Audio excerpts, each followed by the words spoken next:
This is a workflow that finds LinkedIn profiles and scrapes full lead lists without spending a single penny on any APIs or any third-party scraping tools. So by the end of this video, you'll have a fully functional system. It's going to generate detailed spreadsheets like this. You'll have the name, job title, link to their profile, and even their full description. So everything you need in order to have meaningful personal outreach. Now, before we go crazy with the technical details, I just want to show you how this actually works. So right now we're searching for the search query CEO technology on LinkedIn. And if you actually just copy and paste this and go straight to Google and search it up, you'll get the exact same results. So this is what our automation is scraping. It's essentially just typing this into Google and then scraping all the results that come up. So if we go into the workflow, this is what we're going to want to search. Now, this value right here, CEO technology, this is what I have. So it's going to have this in the description or in the snippet or somewhere on the person's profile. So feel free to change this depending on what you're searching for, but let's just run this. So I'm going to click execute workflow. It's going to extract the results. It's going to wait so that we don't raise any red flags. And then it should put that directly into the Google Sheet. And if we go back to the Google Sheet, I just cleared this out and there you go. They just came up. So now it's going to continue to add 10 every single time it runs through. You can see they're all unique. And then if we go back to Google, you can see the results are the exact same. So we have Lawrence, Jason, Michael. Let's go back to the lead list and we have Michael, we have Jason, and I'm sure Lawrence is in here somewhere. And so it's pretty much just the exact same search result. So I just click execute and then I'm setting the maximum number of pages that we're actually going to scrape through as 10. And then we're just hitting that Google search API to get results. It's extracting those results and then it's waiting so that we don't flag anything with Google. And then it's adding to the sheets and then we're making sure that we're adding 10 and then 10 and then 10. So the way we do that is with pagination. And then of course we want to make sure that when we run this, we're getting 10 results and then 10 results on top of each other instead of having duplicates, which is what we solve in this node. And if there are any more results, then it's going to say continue loop as true. And then it's just going to continue as true and then continue for as many results as there are. In our case, the maximum amount of runs in a given time is going to be 10. So this is just checking, are there any more results available from that query that we just hit? If it's true, there's more results, then it starts back over. So it'll just keep going, taking 10 at a time every single time until we run out of results. So just break this down for you guys. In this node here, we're just setting this as search start index as 1. So we're starting at 1. That's why we need the pagination because it then needs to start at 11 and then 21 and so on, just 10 more. And the max pages I have here is 5. So it's just going to run 5 times. So you can put it to 10, you can put it to 20, you can put it to really whatever you want to. This is my way of making sure that we're getting the top high quality, but you can put it to 10, you can put it to 20. It doesn't really matter. The higher the number here, yeah, you're going to get more results, but eventually you might run into some duplicate issues. And I'm not talking about the same profile. They might have different profiles or,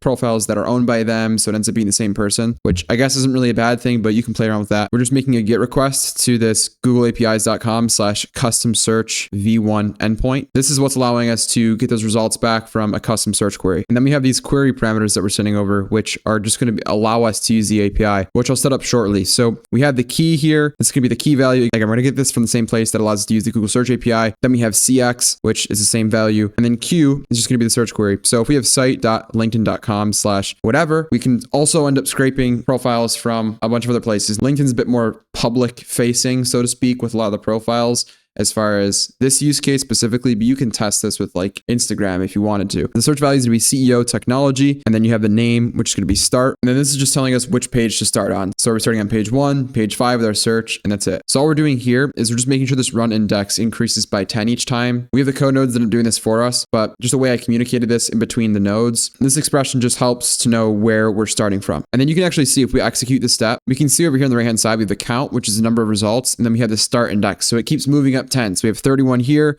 then if we scroll down, start index becomes 41, and then down here becomes 51, and so on, and just continues. So to actually get this set up so we can call this API, we need to go to something called the Google Cloud Console. So click on create new project. Let's name this YouTube LinkedIn and create. And now it's created. We just need to go into it. So click on YouTube LinkedIn, and you can follow along with these instructions. Again, I'm gonna have this full workflow download link down in the description of this video. Just go to my free school community. I have every workflow that I have built and will be building. You'll be able to just download them, click these 3 dots, click import from file, and the whole thing will be here ready to go. But now we need to look up custom search API, click create credentials, and then API key, and it's now created. It's going to tell you that the key is unrestricted. Just ignore that. Click copy, go back into n8n, and then go into our HTTP request, click into that. All you're going to do is you're going to paste it right here where we've named it key in this box. And the next thing we need to do is create a programmable search engine. So you want to visit programmable search engine, click on this right here. So I'll just click on the instructions. Now these steps are pretty easy. I'm just going to name this Google search engine. And then the next thing it says is search specific sites or pages. We're not doing that. Just click search the entire web because we're not just looking for one specific site or page. We want to search all of Google. You can leave these settings off, and then I'm not a robot, and then click create. Okay, great. So now that this is ready, we have the CX value. You're going to find that right here after this equal sign. So just copy and paste this, go back into n8n, and let's go back into the scraper, go down to the CX value, and that's where we're pasting that value right here in this box. That's sorted. That's really the only thing that you're going to have to change. We also have this code node here that's pretty much just extracting the results, getting it into a form that's easy for us to understand so we can put it straight into Google Sheets. The way I'm going to have it set up for you once you download the workflow, just make sure that all these columns are named the exact same. It makes things a lot easier. And then of course we have the pagination nodes to make sure everything is looping. The cool thing about the free tier for the API, we can do up to 1,000 free results per day. So you can get up to 1,000 free leads per day, which is pretty great. Now, for something like CEO technology or CEO of,